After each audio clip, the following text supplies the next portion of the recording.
in every election since Correa, essentially. That's what's been on the ballot. It's the legacy of Correa. Do we want to bring in people who will bring Correa back and take us back to that? And every single time, they have voted no in the second round.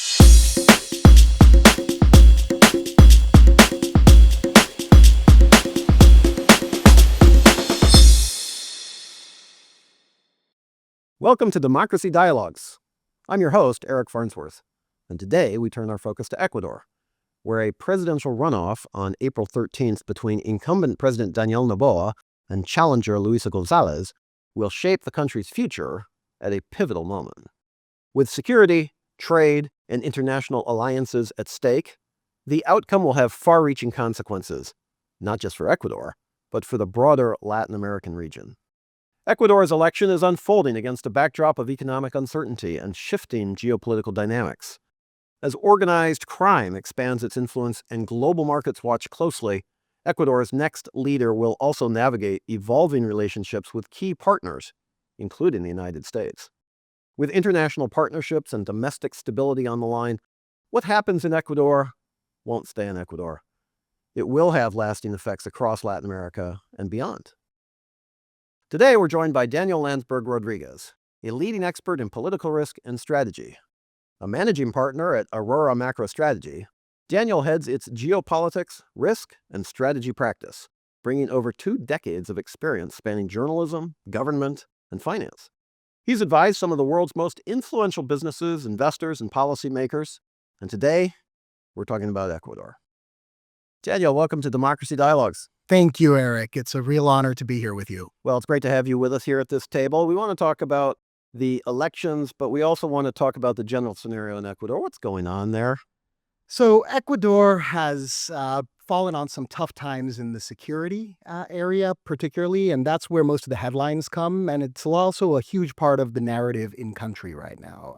Ecuador has the unfortunate situation in which what you really have is a sort of a proxy war between 4 Mexican and I believe 1 Albanian cartel who are trying to utilize its port facilities. Do you want to explain to us how the Albanians got involved in I'm Ecuador? not entirely sure. Yeah. They're just sort of there. But it is a global issue. And one of the things that we've seen is that what started as really, something going on between Mexican cartels has now had, more of a FARC presence, more of a, it's become globalized. And at the same time, you have a lot of local gangs in Ecuador that were sort of middlemen at one point, middle people, and have now sort of started branching out more and more, which creates significantly more chaos. Is this primarily cocaine? Is it fentanyl? Is it something else? So Ecuador doesn't tend to grow much cocaine or manufacture much fentanyl, in part because it's dollarized and it's cheaper to do it elsewhere.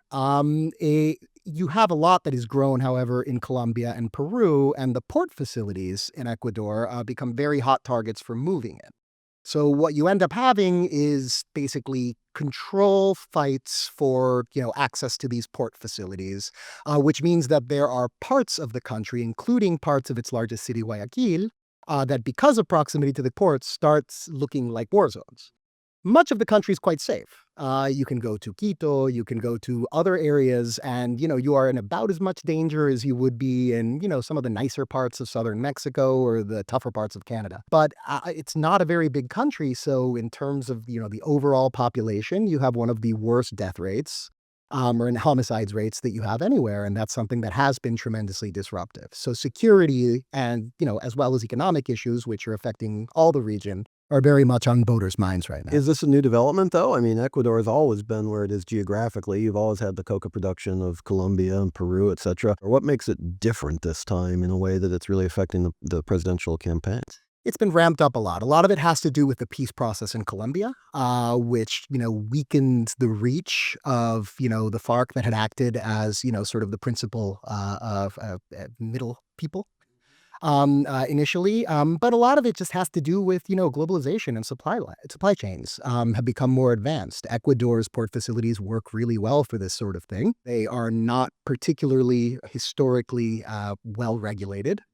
They are dollarized, so you don't even have to, exchange your currency before you go bribe a local official. And now that's something that is being taken advantage of more and more. On top of that, Ecuador is one of the weaker presidential states. You have a country that, it is not that unusual in Ecuador, as happened with Lenin Moreno and has happened before, that, there is actually a provision in the constitution that assumes the possibility that a rebellion will take over the capital, and here's where the president has to move. It is, not a country that has historically been able to be particularly hard-handed in the security state, and that's something that differentiates it a bit from Peru and differentiates it a bit from Colombia.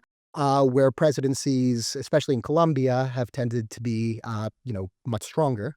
And in Peru, where the administrative state has tended to be much stronger. It's really interesting because you're talking about globalization, but you're talking about it in a totally different context than what we normally would think about in terms of the economy. You've also referenced the dollarized state of Ecuador. It is a selling point from economic perspective, but you're saying there's a downside there too in terms of the security perspective. Talk to us about the linkage between security and economics there in Ecuador. So when you're dollarized, it makes it difficult. I mean, Ecuador is historically, a lot of the jobs are created in agriculture, even if a lot of the economy is oil-based. If you are a dollarized country and you are oil-based, that's kind of okay because oil's a dollarized commodity anyway. And, how much you have to pay people. You don't have to pay that many people to get it out of the ground. And second, you don't have to compete in the same way. But flowers, bananas, if you're paying people in dollars as opposed to Colombian pesos, especially these days, that's something that, puts you on the back foot a little bit. That's interesting. So that's, one of the sort of downsides. The other downside is you can't print your own currency. And when you can't print your own currency, that means that all of the debts that a government has, not just the debts that they owe foreigners or Wall Street, have to be, you have to have dollars for those. You can't inflate those debts away. And as a result of that, you end up with a lot of balance of payment issues because you will run out of dollars. And when you run out of dollars, you're kind of, out of luck. You have to find a way to get to them. So, one of the issues that Ecuador has had historically is that, give or take Argentina, they tend to be one of the most serial defaulting countries in the region. But unlike Argentina, which can, feed itself relatively easily, it's much more trade dependent. And that's something that, creates a lot of economic instability, which being Latin America has a tendency to spill over into political instability very quickly. Let's talk about that because the elections are this year. Obviously, the Ecuadorian people have a real choice between the two remaining candidates in the final round. But tell us how the security environment has shaped the elections, the electoral process this year, and what that implies for whoever's elected. I mean, will they have a mandate to do certain things or not certain things based on the Ecuadorian system? How does security, this being democracy dialogues, how does it affect the democratic process in a country like Ecuador? Well, it depends who you're talking Sure. to. Yes. So, for example, there is a segment of Ecuadorian society which is cares deeply for sovereignty issues, which is distrustful of the United States, and which is offended enough at the idea that you have dead gringo presidents on the money. You want to bring gringo arms and gringo military expertise into the ports too. What's next? We might as well all open up McDonald's and start wearing sandals and socks and shorts. That's the there's a segment Some of our listeners wear sandals and shorts, so be careful. Well, I know you're American ones. Right. But so there is a certain mistrust there, right? But there's other people who think that the sooner we lean into that, the sooner and better it is. We're already dollarized. If we could get security under control, this is the time to do it. You have a basically there's an assumption that the Trump administration is going to be more comfortable than others historically in dividing Latin America into haves and have-nots based on certain criteria. And that Ecuador is well positioned to lean into that. So that's at a time when, traditional allies like Colombia or before that Venezuela are sort of out of the running. There's certain, power and opportunity in that. So that's, I think, the balance. We got to this place in the previous elections because of the assassination of Villavicencio. Exactly, leading candidate in Ecuador. And it seems that violence somehow has shaped the discourse, the political discourse, leading to suggestions that maybe the Salvadoran model or a Monodura model or something like this would be the right approach for Ecuador. Do you see that as being something that the next president, whoever he or she is, would be willing to implement, wanting to implement? And more importantly, is that consistent with Ecuador's democratic values and constitutionality? So constitutionality is a bit of a sliding scale in Ecuador. I believe it's had 18 constitutions since its founding, and it's only about 200 years old. I think it's third in Latin America after Venezuela with 26, and Dominican, I think, has 32. But that's just because Trujillo really liked writing them. The situation that you have in terms of, your very important question about the values is that there is basically two Ecuadors, and they don't see eye to eye on much. And this is a very important point and this is something that reflects, I'd say, a trend in countries that go far beyond Ecuador. That there is a certain segment of society that that thinks a hard-handed approach is the way to do it. What I'm trying to get at is when the president is elected April 13, what mandate will they have on this particular issue? In other words, the Ecuadorian people are sick of violence, as many people are, of course. But is this an election that's based on the security issues? Is it based on the economics? Is it based on something else? Security issues are what is making the headlines, especially internationally, also in country, in part because it gives you, clickbait. Yep. 22 people killed in Guayaquil a few Right. days ago. That is a news story. Economics is, it can be a news story, but not everybody can follow it. A lot of people's eyes glaze over. And, it's something that is, it lacks the immediacy of a crime. But really, the main motivating issue, I think, is not what's happening now. It's what happened 20 years ago. The main divider in Ecuadorian society, and this is not that unusual, you have the same in Peru, except it's a right-wing government that is divisive and their legacy. It happens in Chile with another right-wing government. In Ecuador, it's a left-wing government. It is the government of Rafael Correa, who was president for a very long time, and who, was president at a time when the fact that you had oil made you be able to, think outside the box in ways that no president in the country had been able to do before, really, or since, right? You didn't have to march to the beat of the global economy. Right. You could make your own rules. You could default because you wanted to. You could say you were going to default and then not default and buy back your own debt at pennies on the dollar, because why not?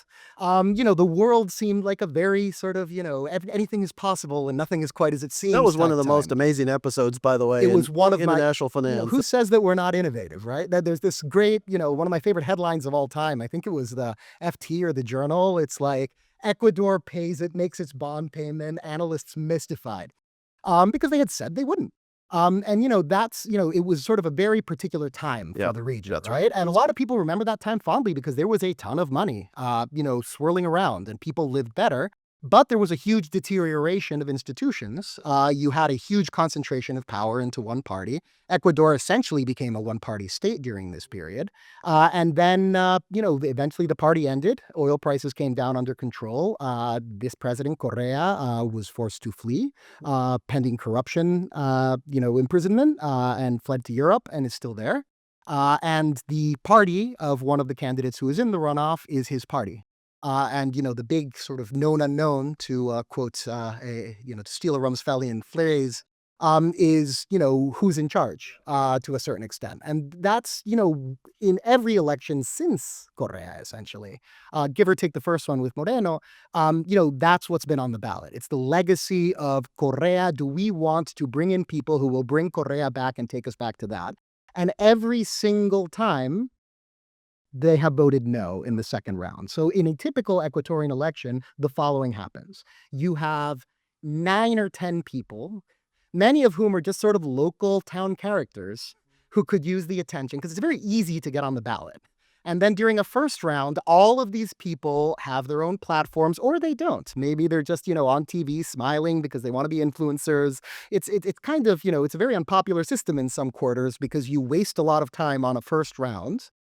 In which there really isn't even a party structure at that point. It's just, a bunch of individuals, sort of a pageant to see who is going to be the non-Correa candidate. Then on the other side, Correa, from exile, picks his candidate. And then in a second round, these two forces face off. And then all of the supporters of all of the 12 people who were the anti-Correísmo faction, they will unite, and then they will usually beat Correa.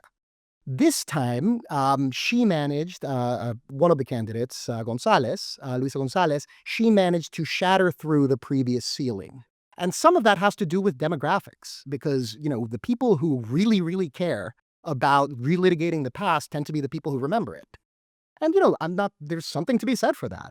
At the same time, it's why there's a little bit more uncertainty this time. The demographic has changed. What people assumed the ceiling was for a Correísta candidate ended up being higher than imagined. So suddenly you have what is shaping up to be the most competitive second round in Ecuador's history. Bond markets are all over the map. There's been a lot of complaints in markets about Noboa and some of the decisions he's made.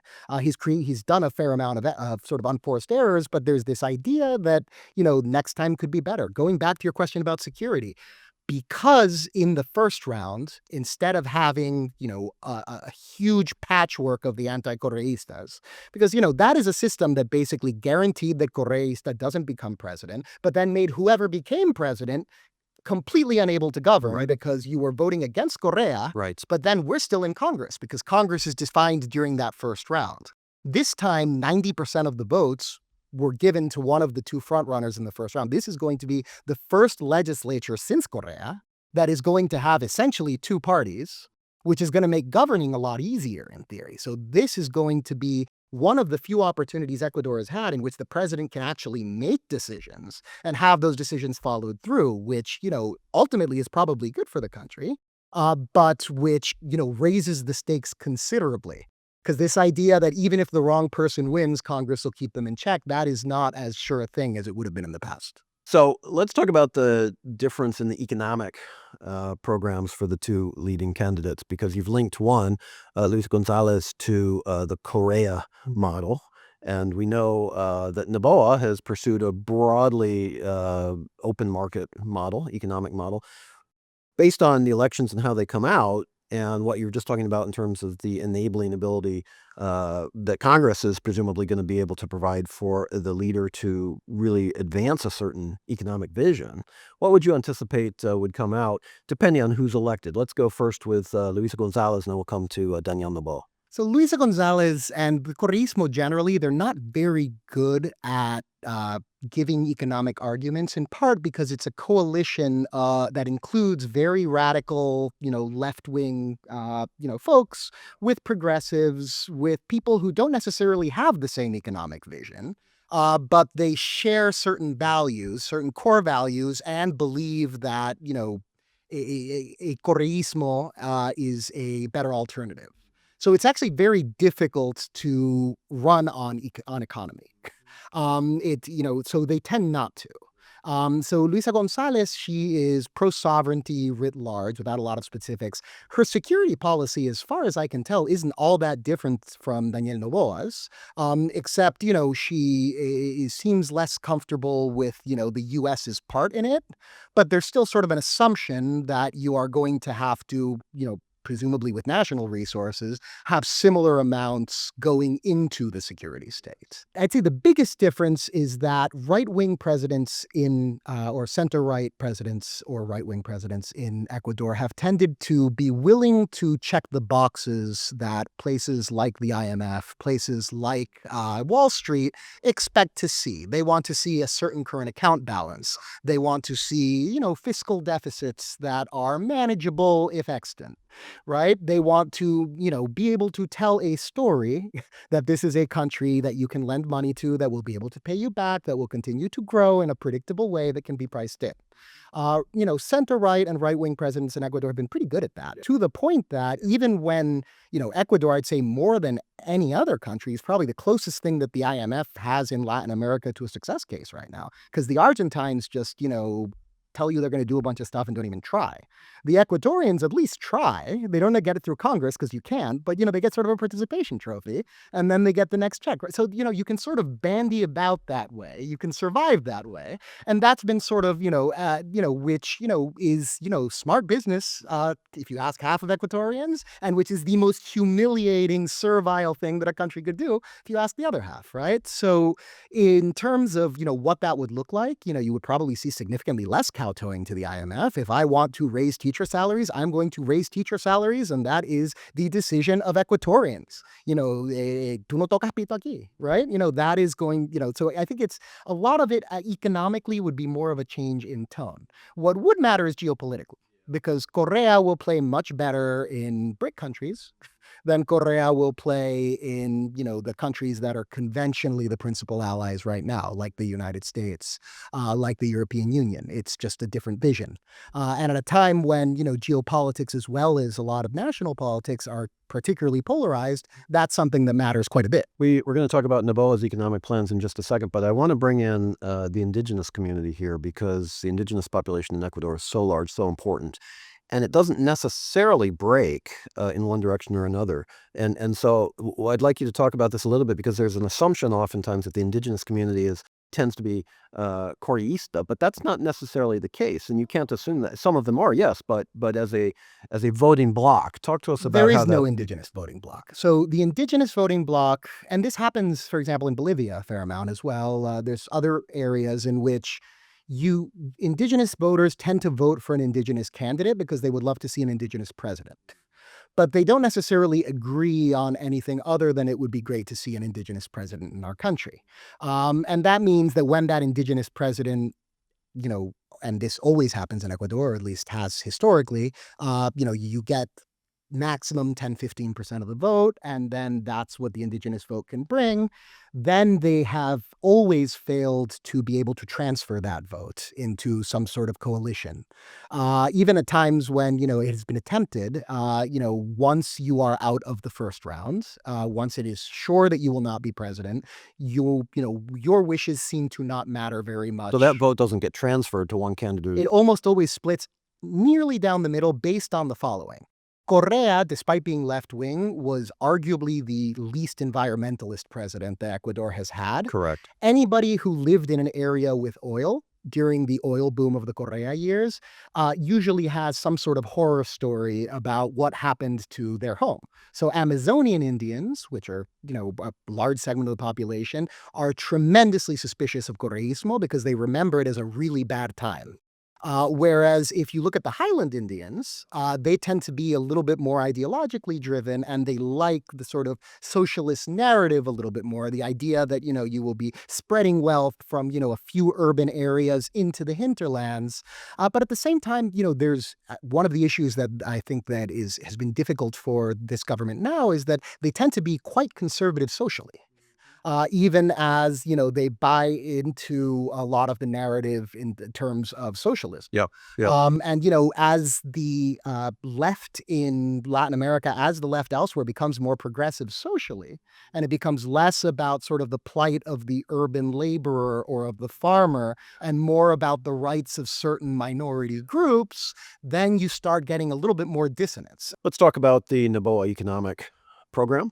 Presumably it would be broadly a continuation of what we've seen over the past year, several months. But would there be significant changes? I mean, the world economy is shifting a little bit as well. In terms of the U.S., we have a new administration in the United States, a different approach to tariffs and economic engagement with the Western Hemisphere, perhaps. How does that play into Noboa's economic strategy were he to be reelected?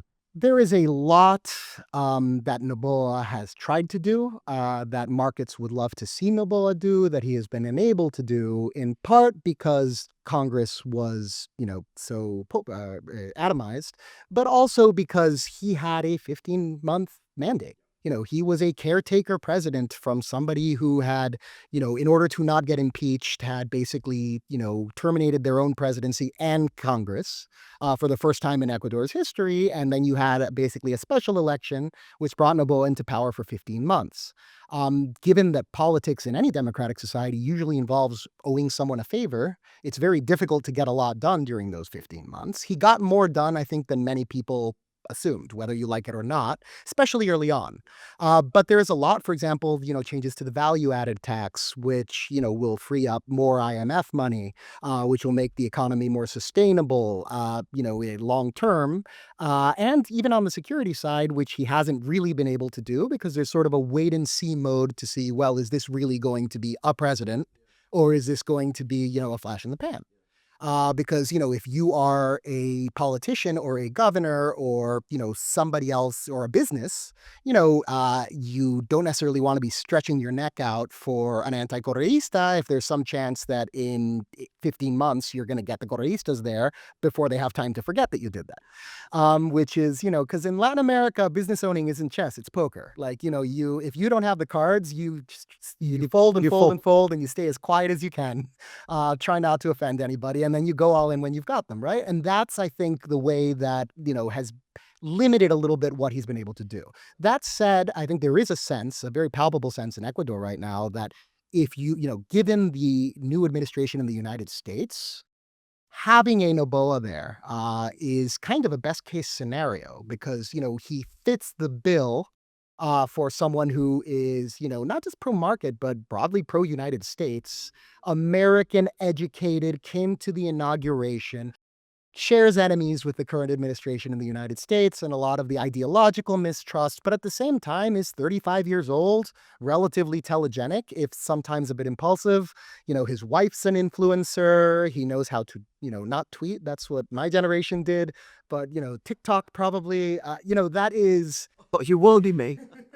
it is, it's so basically, if you wanted to get the right president from central casting to let you punch outside your weight class in Latin America under a Trump administration, you probably could do, much worse than Noboa. He's the scion of one of the great fortunes of Ecuador. It is a banana fortune. It is not a real estate fortune, but there's a lot to like.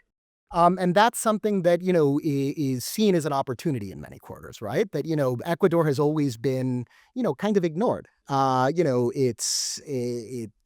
People probably assume it's named for the equator. But that's really all you have to know about. Oh, the Galapagos, Correa didn't, mess that up. But, everything else is, but I mean, other than that, suddenly Ecuador is, it's mattering. It's having geopolitical heft in a way that it never has. And that's something that I think is very interesting to a lot of the business community. Well, let's there. pursue that because I think that it's a really important point you're making that obviously the Ecuadorian people will vote for their president based on their own interests, but whoever they vote for, the relationship with the United States could be fundamentally impacted by that and presumably would be impacted Black by and that. white. Absolutely. So, but let's also shift the gaze further west across the Pacific Ocean to China.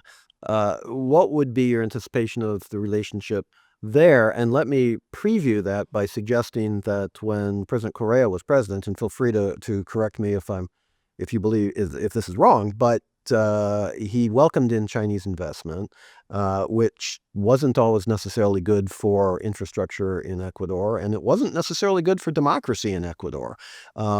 Would we see, and there's been a somewhat of a rebalancing perhaps, would we see that revert to the way it was where Luisa González to be elected and China would have more of a freer hand again in Ecuador? Or maybe Noboa needs foreign investment and China is providing investment. How does that play out? How should we think about that from the North American context? So I'd say, simplify, it's a bit simplistic, but usually when you borrow from China or when China invests, there are certain advantages. China usually doesn't, unlike the IMF, you'll probably get better interest rates from the IMF, almost always.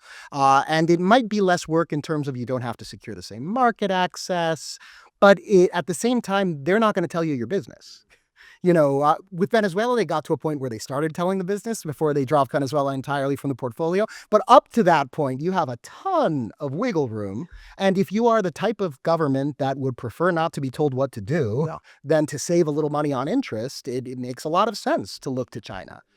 Korea, in terms of not, just borrowing eventually, but initially in terms of, just making deals as a country, found a lot to like. And, there is a natural synergy between these very resource wealthy small Yeah. countries and a enormous manufacturing powerhouse with poor access to resources.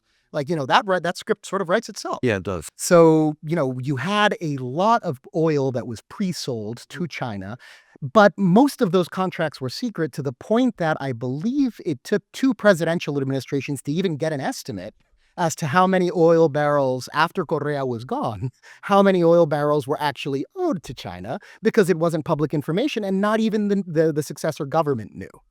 And that's something that, I don't think we would necessarily get to again, but mostly because China has changed, not because there's much sign that Correísmo has. Now, Luisa González, she is her own person, and there is a world in which, much has happened, with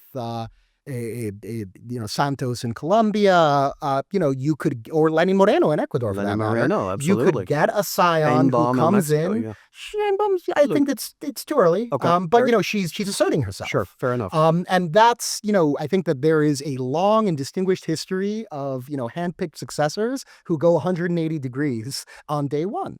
But until we know that, if we have to assume that it's going to be a Correa-like government, yes, you would see a very significant cooling of, ties with the United States. And you would look to BRIC countries, which is the counterweight, right? Starting with Brazil, which is right nearby, and India and China, and Russia. Russia actually has very deep ties to Ecuador. In fact, all of the bananas that they eat in Russia were not just from Ecuador, but I believe they were from the family business that Yes. Noboa comes Yeah, from, absolutely. which was an issue that came up during his initial election. He had done, as a congressman, he had gone on a delegation to Putin, one of the last countries to do so before the invasion. And that's, so those ties are there. Right now, those ties are on very deep freeze because they are looking to the United States.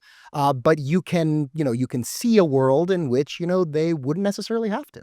That's, one of the things that makes all of the elections going on in the region right now so consequential, that we have gone from a world of, a sort of Cold War in which, the minute the left's in charge, they have a ready-made alliance system in the Soviet Union. And the minute the right's in charge, and if you overthrow the president, even violently, the other side will support you. Yeah, yeah. We seem to be shifting a little bit more towards that, except, you have a multi-headed BRICS system, which is, China led, but not, entirely, instead of, Moscow in the traditional sense. As we're starting to head toward the end of our session together, and we're still on the international side, let me bring in two Latin American countries where Ecuador has challenging relations right now. One is Venezuela, and the other is Mexico. What are your thoughts based on the electoral results? And I know it's projecting, and we don't know, but is this are these issues fixable for the next president of Ecuador if he or she wants to, for example,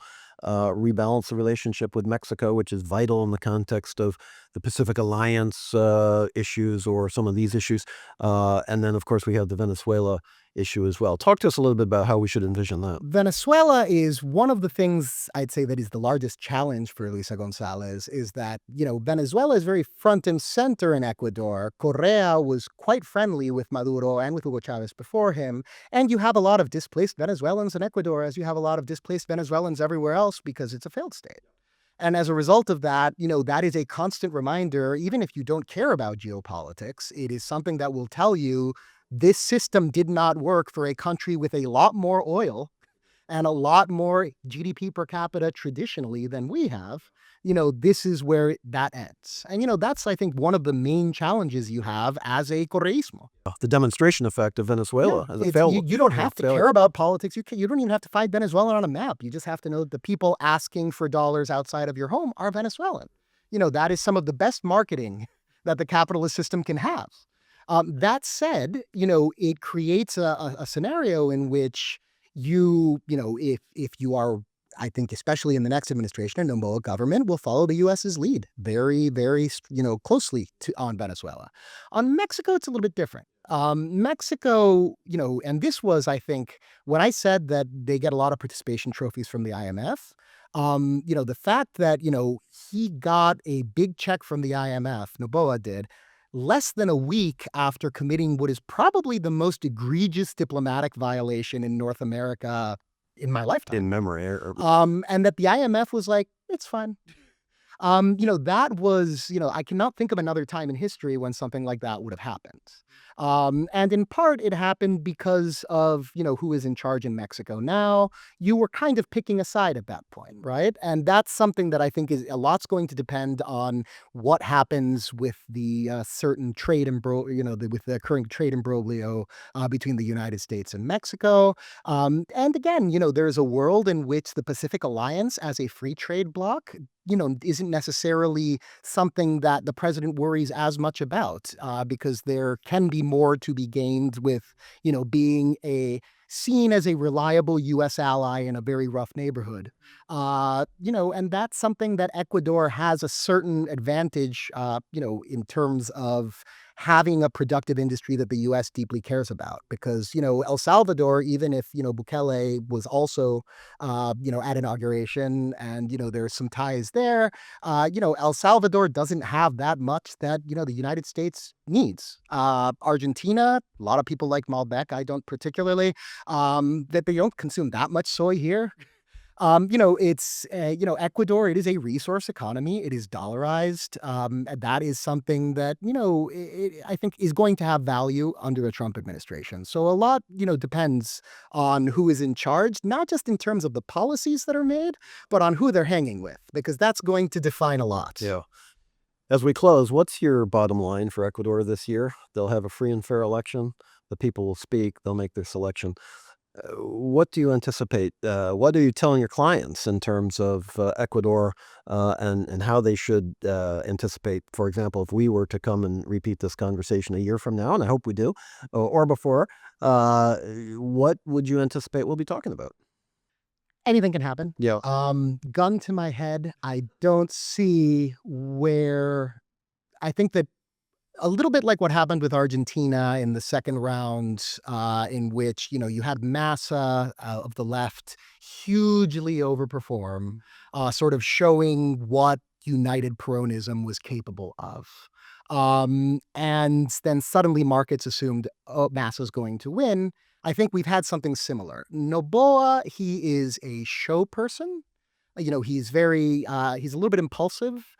He built a narrative, I think in part because it helped the economy, because it made investors a little bit more open-handed, that he would win in one round and that it was a done deal. And then he narrowly eked something out by 17,000 votes, and he lost in Ecuador because the difference of those 17,000 votes was slightly over 20,000 votes from the diaspora.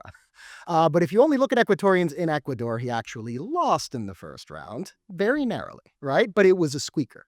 And that sent, basically sent bonds roller coastering. And then, made everybody very suspicious as to what comes next. I think that similarly to Argentina, it's not clear where Correísmo can get more votes that it hasn't already gotten, especially given the fact that unlike previous first rounds where you had a lot, 30% or more of the vote divided up between a lot of these also candidates, you now had 90% already distributed between the two leaders. And, I think that that's the last thing I would say is that I think that this election's actually going to be decided by the diaspora. The diaspora, that was the cushion that allowed him to eke out the first round. Traditionally, the diaspora, often because unlike voting in Ecuador, you often have to travel to vote. But if you care about the results of the election, I think this is going to be probably the first election in Ecuador's history in which the diaspora could be, the main divider.